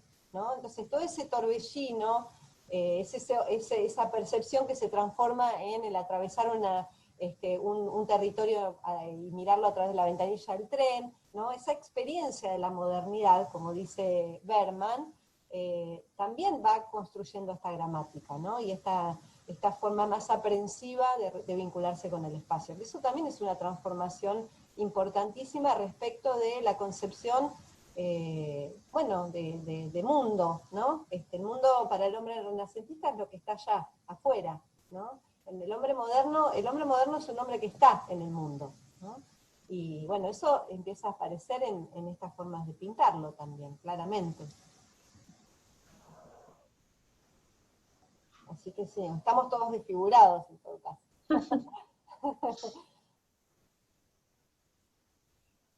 Bueno, ¿alguna duda? O sea, lo vamos a continuar el texto de Frank Castell la clase que viene cuando se la dediquemos exclusivamente al color y retomemos un poco estas indagaciones estos aportes de los postimpresionistas. O sea, Cézanne en particular tiene esta cuestión de, bueno, la traducción a la geometrización, ¿no? Pero vamos a ver que en otros postimpresionistas el problema por ahí, más que la investigación de la forma, es la indagación respecto del color, básicamente, ¿no? El color que va construyendo la forma, el espacio. Así que bueno, no sé, ¿quieren preguntar algo de Frank Castell? ¿Alguna duda que haya quedado? Es un texto que, una cosa que nos gusta siempre como advertir, es un texto que aporta herramientas de análisis que son muy importantes, pero bueno, también se le escapan cosas, ¿no? A Frank Castell, ¿no? Siempre hacemos el mismo chiste, pero, o sea, no entra Turner en el esquema de Frank Castell, ¿no? Como que queda ahí, que no, porque es previo a todo esto que él analiza, y de hecho, bueno, no. Sí, estudia la pintura francesa, básicamente, Sí, además. siglo XIX, claro, es su estudio, y después su tesis doctoral es sobre Monet y el impresionismo, entonces olvídense de Turner, él se olvidó de Turner, bien franceses, pero podrían aplicar ustedes y mirar a Turner desde lo polisensorial. Exactamente, sí. Exactamente, como un espacio a partir de la experiencia, ¿no? Concreta de salir al mundo. Y releerlo mirando las imágenes, eso es fundamental, porque uno se va metiendo, es como de a poco ese ejercicio, digamos, de salir de una convención también de cómo miramos, para mirar a partir de los impresionistas, de los cuales hay tanto dicho, pero hay que volver a mirarlos para poder encontrar esas claves, digamos, de cómo percibimos nosotros junto con ellos el espacio, ¿no?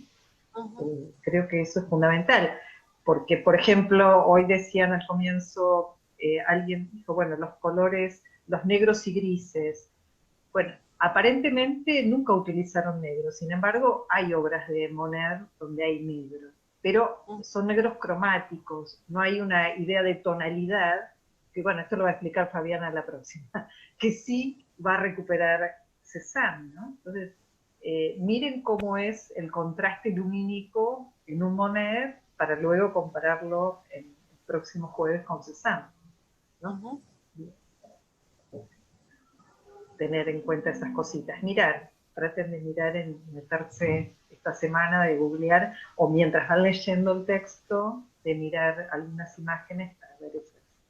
Bueno, Sí, porque ese también es un problema por ahí de Fran Castel, o por lo menos de la edición que tenemos, es que no tiene imágenes el texto, ¿no? Entonces como que siempre requiere que nosotros estemos buscando y armando como un archivo de imágenes para poder seguir sí. el desarrollo del texto.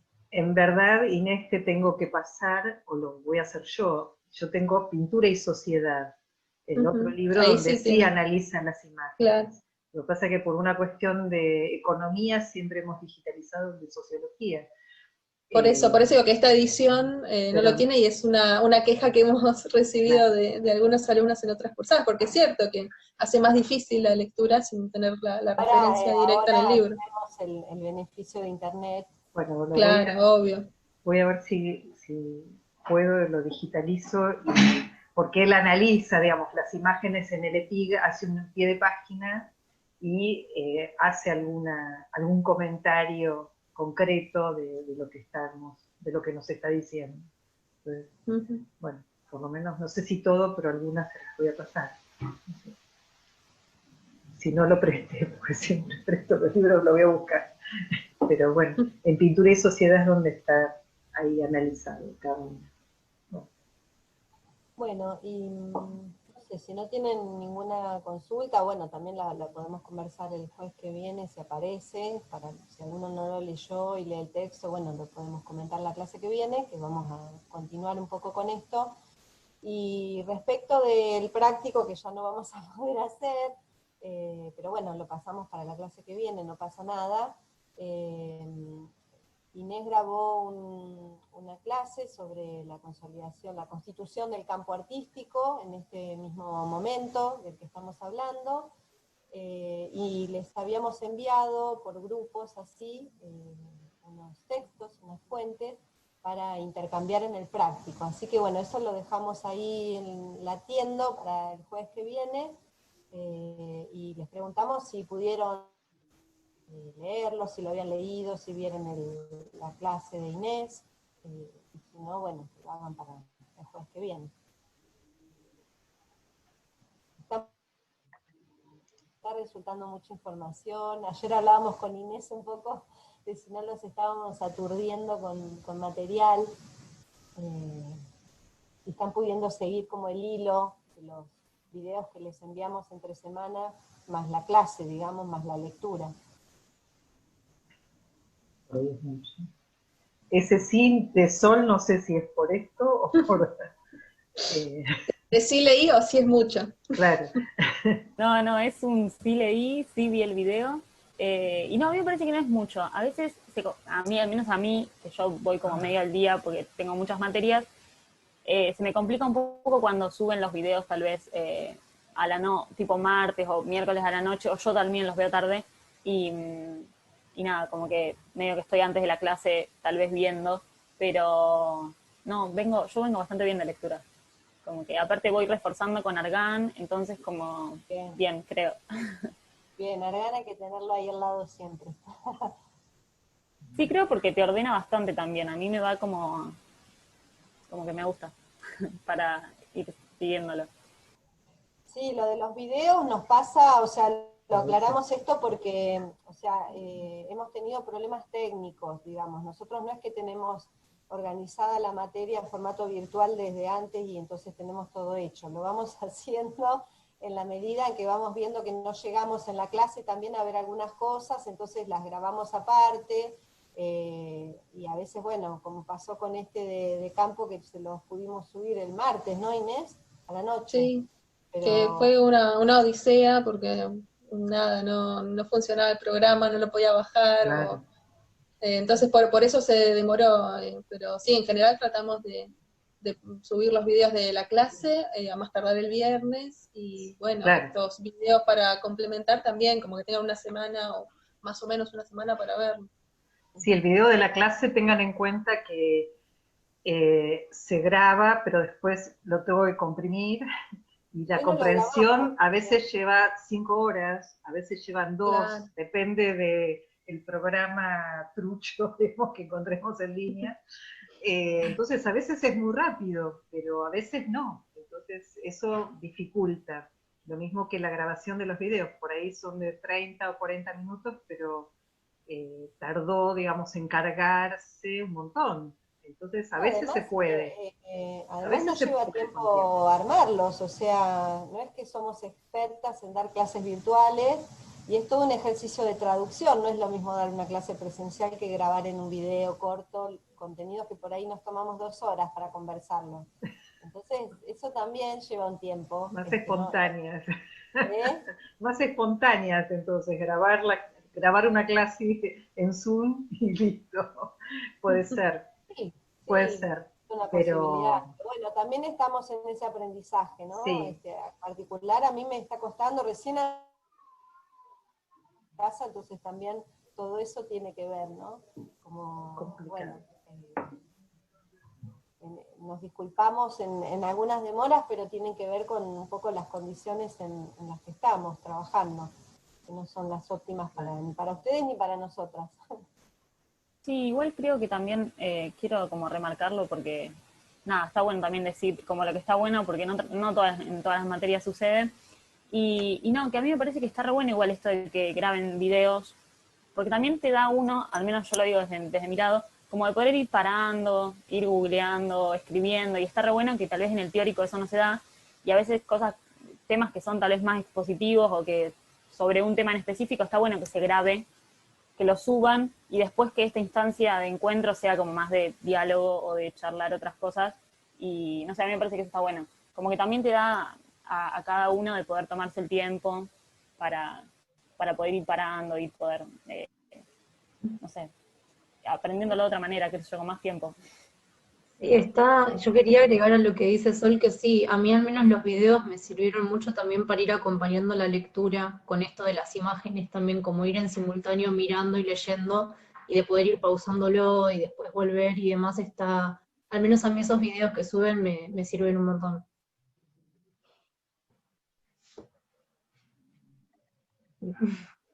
Claro.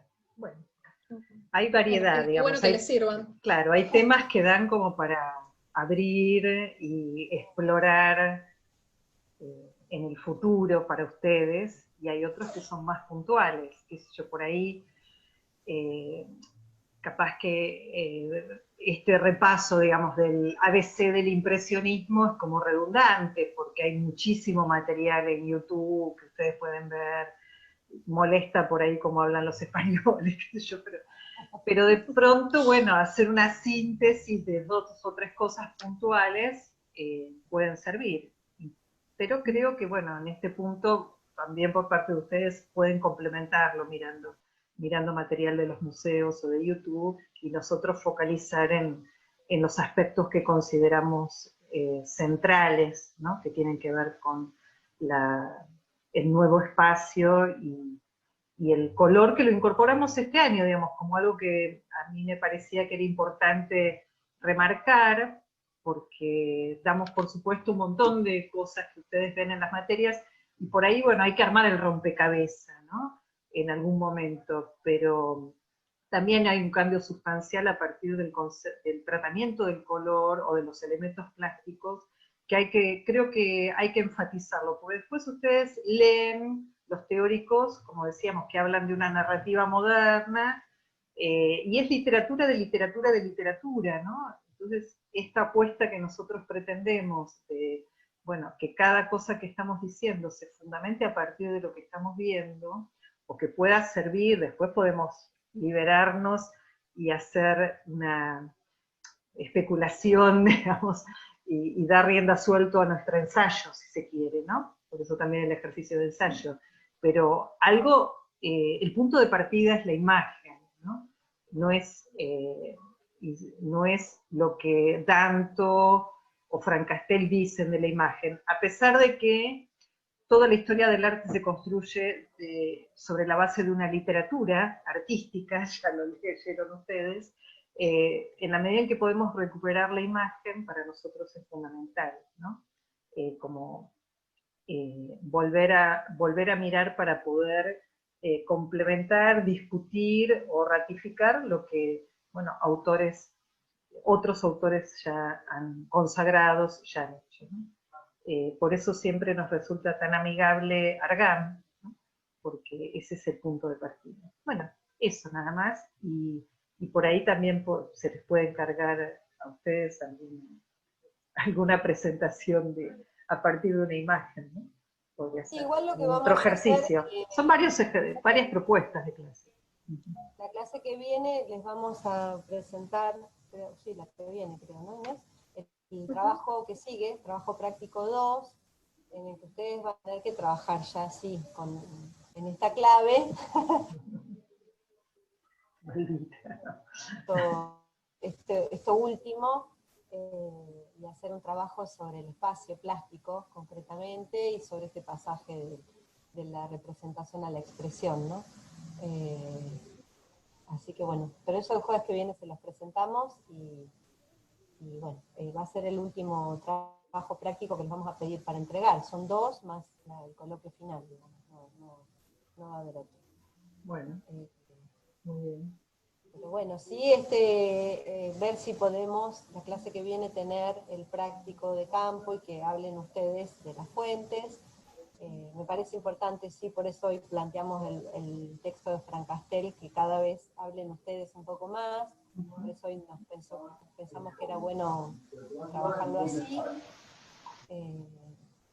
Así que bueno, nada, seguiremos ahí experimentando también formas de la clase, ¿no? Sí, a mí me pasó al menos que hoy me sentí cómoda participando, no porque no me sienta incómoda en la clase, sino porque es muy raro todavía para mí esto de participar en un Zoom y por ahí como sentir que, no sé, interrumpir. Por ahí no es lo mismo en la presencialidad que acá, y me parece que estuvo bueno y haber analizado las imágenes todos juntos, qué sé yo, es una práctica que me sirve más y me despierta también un poco. Así que estuvo bueno. Buenísimo. Sí, a nosotros también a veces nos cuesta esta dinámica porque es difícil, ¿viste? Como leer un poco el ambiente, si están con ganas de participar, si no, a través de un Zoom. Y bueno, nada, así que les agradecemos que hayan participado y Porque que somos estén todas dispuestos ansiosas. a... Sí, Somos todas ansiosas y nos desespera el silencio. claro, hay silencio y nos ponemos mal. Pero no, la verdad que agradecerles eso, como la disposición a participar activamente de la clase. Hay temas que se prestan por ahí como más, y sobre todo que es el más jugoso o el más primaveral, No, si se quiere. Pero, se centra en el análisis de la imagen, ¿no? exacto, O sea, exacto. cómo se Otros construye requieren una información extra que a veces, bueno, hay que proveérsela, pero esto es realmente muy gratificante, este segmento, como para que ustedes puedan dar rienda suelta a lo que ven y a plantear las cosas. Que bueno, eso.